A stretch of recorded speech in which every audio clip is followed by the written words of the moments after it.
Now that we understand that we should be cautious of regarding how we use the model due to errors in the model, specifically errors that compound over long horizons, let's see a general approach to use the model, within an hour framework, and then how can we balance out these long horizon simulated imagined trajectories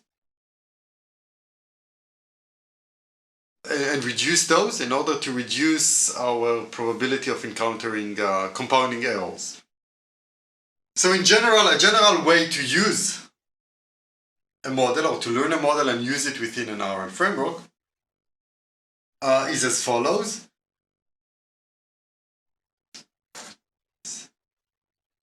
So we have our RL agent as we've seen before that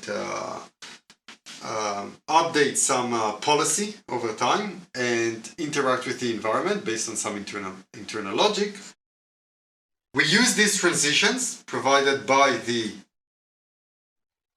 reinforcement learning agent to train our model, and we can use this model to simulate new experience, new trajectories. They might be a single-step trajectory or n-step trajectories. We'll see several approaches in a second. I mean, obviously, as we just discussed, we should probably avoid simulated experience that is too long in nature, because that results in compounding errors.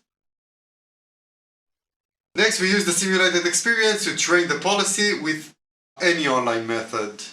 So we treat the simulated experience as if it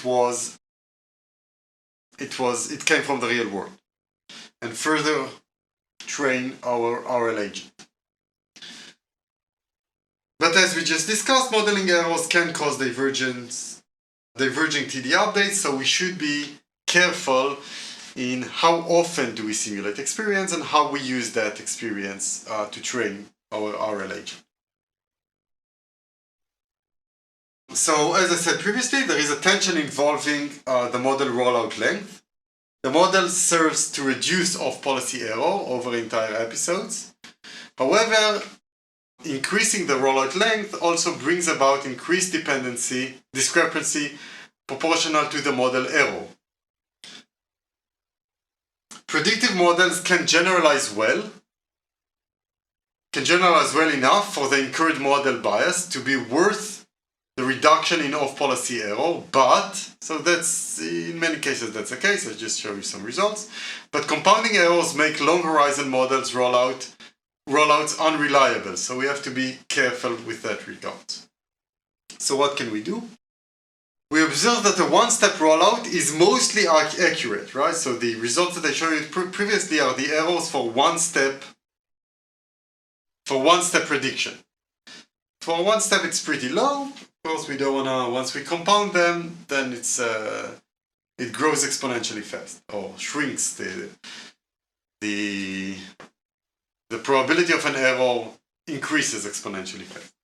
A simple recipe is to use the model only to perform short rollouts from previously encountered real states instead of full-length rollouts from the initial state distribution.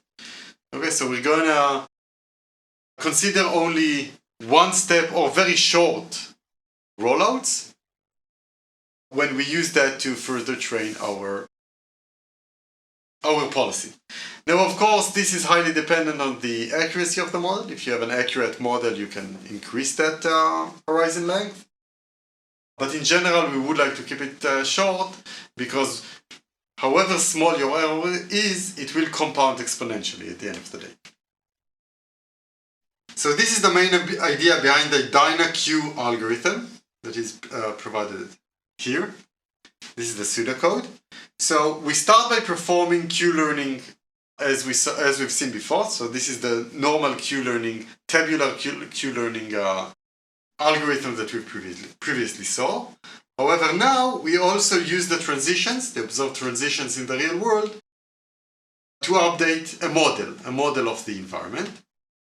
And at each time step in the real world, we also simulate n time steps in the simulated environment. Okay, so we simulate transitions and perform Q-learning on those simulated transitions. Now, there are a few interesting points here.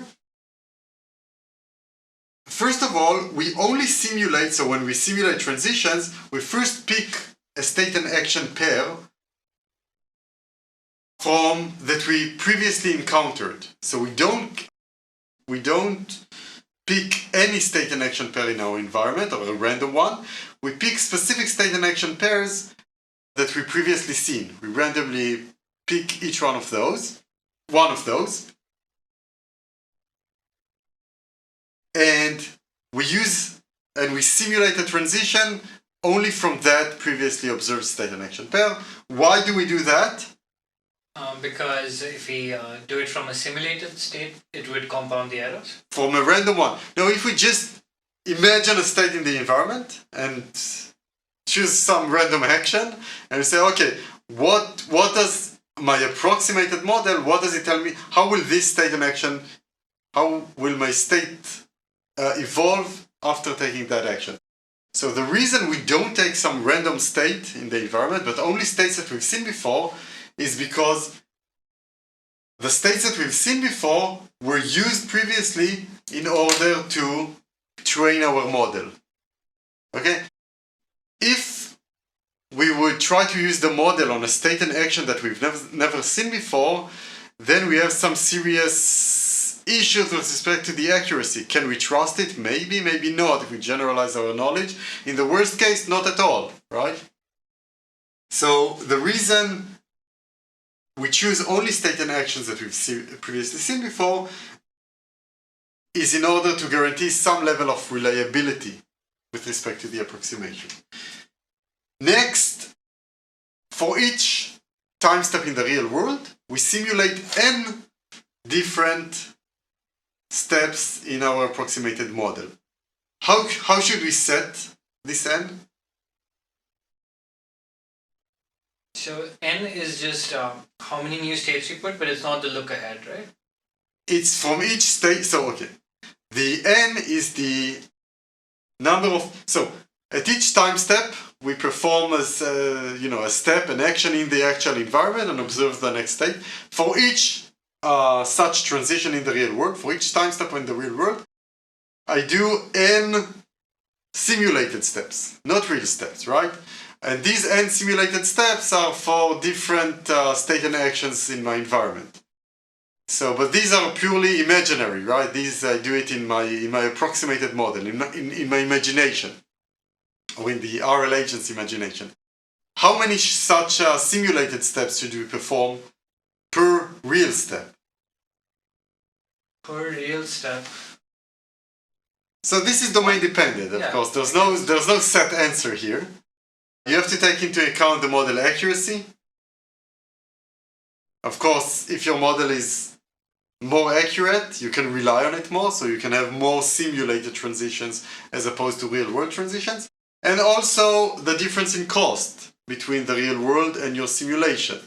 So, right, if you have a lot of computational resources where it's very cheap to simulate transitions, and a step in the real world, it's a very expensive robot or something like that. In those cases where the real world transition costs way more than the simulated ones, of course n should be larger, and vice versa. Okay, let's look at an example of how Dyna Q performs. Okay, so we'll see some results for a toy example, for a toy environment, grid world environment. So let's consider the following 4 connected grid. For the sake of this example, let's assume deterministic action outcomes. So the action can move north, east, south, or west at each location, and it will, following the action, it will arrive at the next state with probability 1. The agent will receive +1 reward for moving into state G at the top right corner. It receives 0 otherwise, but now well, in order to get to the goal as quickly as possible, we need to have a discount factor that is lower than 1. And indeed, let's consider a discount factor of 0.95. And for Dyna Q, we have several hyperparameters that we need to set or to assume. So let's assume a learning rate alpha of 0.1, an epsilon for epsilon greedy of 0.1, and I'll show you some results for different for different ends, for different number of simulated samples as opposed to real-world samples. So let's see, so you can see the results here for 3 different n values. So first of all, the worst performing, let me just describe the axis first. So the y-axis here is steps per episode, and of course we would like to transition our episode as soon as possible, specifically because we have a discount factor. We know that the optimal policy arrives at the goal state as quickly as possible. So we can see how optimal performance would be lower on the y-axis. And the x-axis is just the number of episodes. Of course, the sooner we get to the optimal performance, it means that the training algorithm is more effective. And now you can see that if we use just Q-learning, so we just do reinforcement learning or just specifically the Q-learning that we saw. So we do 0 planning or 0 simulated steps per real-world step. And you can see that learning eventually, I mean, we know that Q-learning, tabular Q-learning converges on the optimal performance, but it's pretty noisy and it takes some time until it converges on the optimal performance, as opposed to Dyna Q. Even if we only consider 5 simulated steps per real-world step, we can see that our training curves improves dramatically, and if we assume 50 planning steps, it's even faster.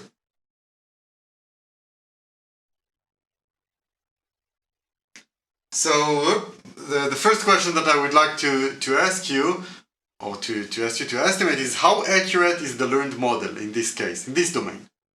We're training a model, the model tells us the transition probabilities and the reward function. How accurate is the model that our different curves here learn over time? Well, the curve with the 50 planning steps seems to be, I mean, I don't know how many... You don't know, the results are not here. Yeah. So I'm asking, it's more of a conceptual question, okay? It's a thought experiment, I don't know. Okay. What do you think? How accurate do you think our model is when we run Dyna Q here? Very accurate? Very accurate. Yeah. Why do you think so? Because all approaches seem to be converging on the same point. Yeah, okay, that's one way to look at it. I would say the model should be pretty accurate because we have deterministic transitions and the reward function is just 0 or 1 once you reach at the goal state. You had you observed a single transition, that's it, your model is accurate for that transition. I mean, you only see one value, probability of 1, you reach to the next state, probability of 0 to the others. So it's pretty easy to learn this model. The environment is very deterministic. It's very easy to learn in this environment. And as long as this is the case, this also explains why Dyna Q is so effective here, much more effective than just Q learning. But what would have happened if the model wasn't very accurate? What would you expect to see? Well, Dyna Q might not be very good. They will never converge? It might be the case, right? It might be the case that your model is so bad that it damages, I don't know, it's counterproductive for the learning. Right? So in very noisy environment, that might be the case. That your, the learned model is not very good and it just diverges the learning to wrong places. So these results are not universal, right? They are domain dependent in this domain. So this is a toy example where model-free Q-learning or Dyna Q is actually very effective. What's more common in stochastic environments? that we take random actions. No, it's stochastic with respect to learning a model. So the stochastic environments will include more noise, and learning the model will probably be more difficult. So it might seem from these results like, hey, just add more simulated transitions. It seems like to be very useful, but that's not always the case. If you have a very noisy environment, you'll have to check it and see, right? It might be useful, might be not. What can we do about noisy environments, or what can we do about less trusted models? Well, we can learn more models. We can trust them less, right? We can trust them less, and we can constantly explore in order to improve we can both improve our model and trust them less. Okay? Let's have dynamic trustness in the n value. We can say, okay, now we don't trust the model, let's set n to 0. As we trust the model more and more, we set the n value to be higher. And also we can improve exploration such that our model is better. Okay, so these solutions are incorporated in the Dyna Q plus algorithm. So there are algorithms that try to take these into account. We won't go over these. These appear in chapter 8.3 in the textbook. You're more than welcome to read about that.